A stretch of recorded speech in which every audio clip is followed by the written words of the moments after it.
Huzur veren doğası, kültürel zenginlikleri ve modern şehir yapılaşmasıyla öne çıkan Karadenizli Ordu'dayız.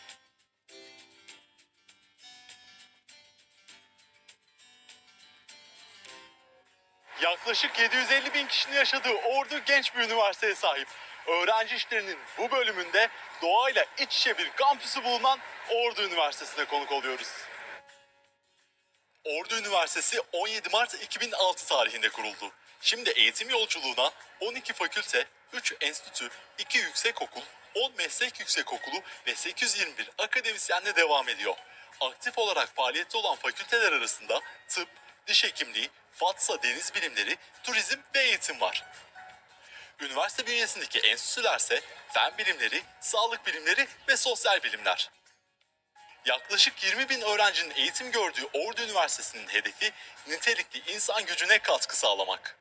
Üniversitelerin yalnızca bir eğitim ve öğretim merkezi olmalarının dışında bulunduğu bölgeye ve ulusal kalkınmaya sunacağı katkının bilinciyle kendisine bir yol haritası çizen üniversitemiz, bölgesinde, ülkesinde ve dünyada marka bir üniversite olabilmek için yeni ve özgün fikirler ortaya koyarak şehir ve üniversitenin ortak yararına projeler ve işbirlikleri oluşturmaktadır. Eğitim, öğretim faaliyetlerini çağdaş eğitimin gerektirdiği her türlü imkana sahip mekanlarda sürdürebilmek için yoğun bir şekilde çalışan üniversitemiz, sahip olduğu bilimsel altyapısı ile öğrencilerine daha donanımlı alanlarda çalışma imkanı sunmaktadır.